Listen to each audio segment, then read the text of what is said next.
Papaano magluto ng adobong kambing na hindi kagagamit ng olive oil or cooking oil. First, ang ginawa natin dito ay pinakuluan muna yung kambing, yung blanch muna, blanch. Pagkakumulo ay alisin, banlawan, hugasang maigi at ibinlance pala sa luya para maalis yung lansa kasi maamoy daw. Kaya ganun ang sistema. I-blanch sa luya, unang kulo, itapon yung tubig, linisan, hugasan maigi. Tapos noon, ibalik sa kawali o kaldero, lagyan ng tubig, yung lunod yung tamang-tamang lunod yung karne. So hayaang kumulo, lagyan ng bawang, sibuyas para malasa. Tapos pagka na-dry na, unti-unting lalabas ang sarili niyang mantika. At yung mantika niya, doon natin igigisa ang bawang at sibuyas. At katulad nito, ilagay lahat sa paligid ng kawali kasi yung oil andi dito sa gitna, naiwan. So dyan natin iginisa. Ngayon, dahil ano nga pala, ito ay pinakuluan ng an hour kasi I think it's old na yung goat meat with bones. So pagkatapos noon na magisa, ito na nga. So kasi light brown na, luto na yan. Ihahalo na natin na unti-unti, i-mix natin. Ganun lang. Yan, tapos na ma-mix, ilalagay na po natin ang dark soya sauce. Ito, tansyahin na lang. Ayan. Tansyahin na lang. Siguro mga 2 kutsara lang yan kasi dark sauce yan. Ayan po. Ayan. So, ang ganda ng kulay niya. Ayan na po. Ayan. Tuloy-tuloy na yan na paghalo. Ngayon, ilolo natin yung head niya, ilagay sa medium. Ayan. And then lalagyan pa natin ngayon ng anong pangalan ito? Paminta. Haluhin na natin after 10 minutes.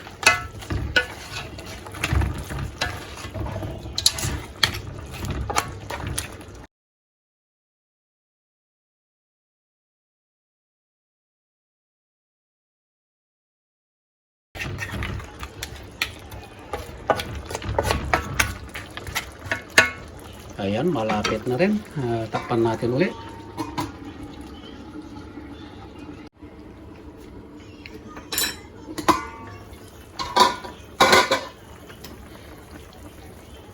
Nilagyan ko pala ng tubig yan. Hindi na nakuha na ng video. Para dyan tayo pagpapalambot talaga. Tapos, lagyan natin ng ground na paminta. Yung pamintang durog. Wala akong pamintang buo, kaya yan na lang. So tinubuigan na po yan at tatakpan po natin at dyan natin palalambutin. Pagka natuyuan na yan, I'm sure na luto na kasi ito ay adobong tuyo, yung wala siyang magiging gravy lang, magiging sauce yung tubig. So mamaya ko pa lagyan ng vinegar yan kasi i-check ko muna yung tenderness ng meat. Pagka more than halfway na, ilalagay natin yung vinegar. Alright. Lalagyan din natin ng sili na jalapeno. Napakaanghang po niyan. Kaya isa lang. Wala akong siling labuyo, kaya ito ang jalapeno. At ito naman ang parsley, pang top dressing ko yan mamaya pagka yung naluto na bago hanguin. Yan ang ilalagay natin sa iping-ping-ping natin sa ibabaw. Yan. Tingnan nga natin to. Ayan, low cook lang muna. I mean medium. So hihiwain ko na yan para ready in pagka malambot na yung ating adobo. Yan. Ngayon, lalagyan natin ng 1/3 cup na white vinegar. Ayan po yung vinegar. Ayan, kumukulo na. So habang kumukulo, ilagay na natin yung vinegar. Tapos ito na ring jalapeno na sili, super anghang po. Ayan. Para habang may sabaw pa siya, habang kumukulo, yung vinegar at saka yung sili ay manunuot sa laman ng goat, yung laman, yung karne. So wag na nating haluin, hayaan na lang natin, takpan natin at pakuluan. At syempre as usual, every 5 minutes or more than 5 minutes ihahalo. Ingatan na huwag maubusan ng yung magiging gravy niya.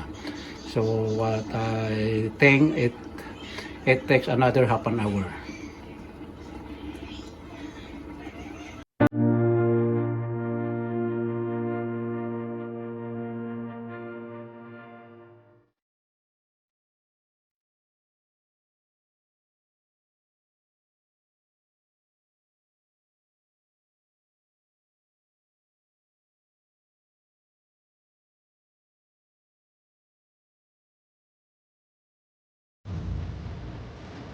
After another 10 minutes, ayan, tapos matuyo na, haluin natin.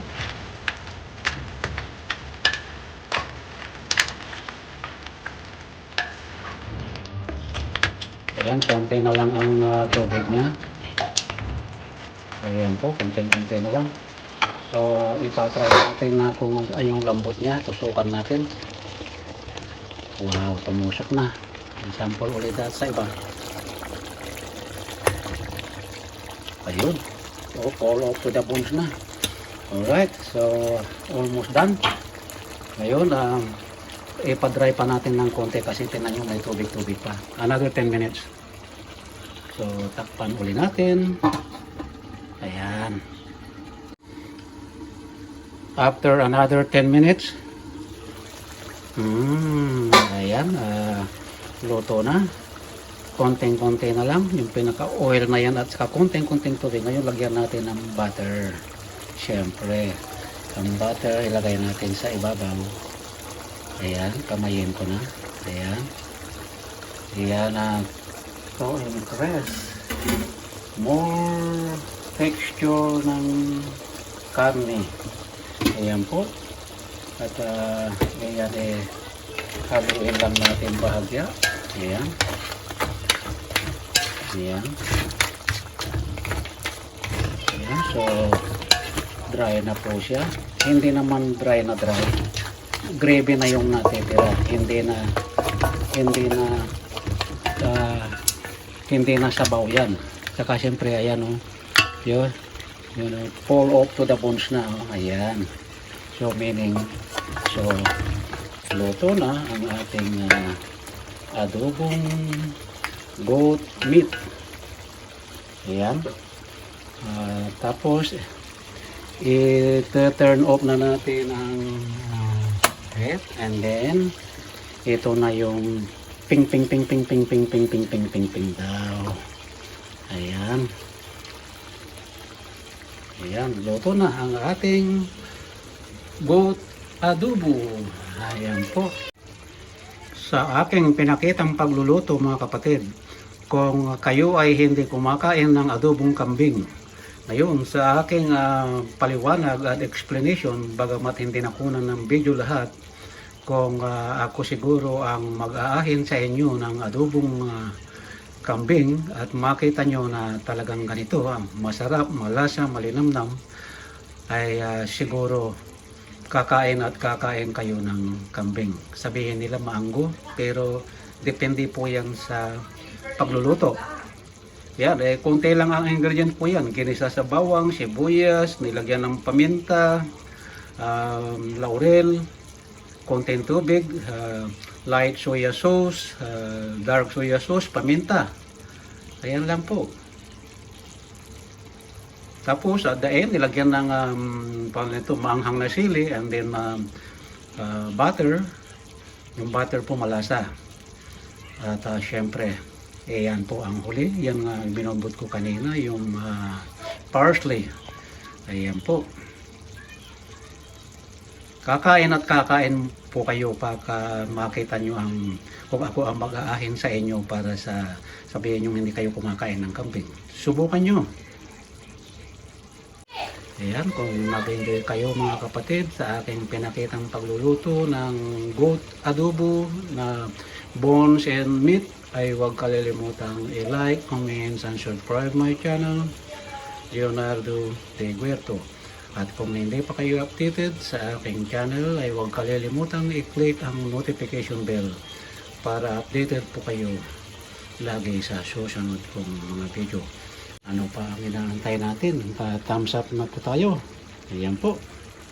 Bye-bye!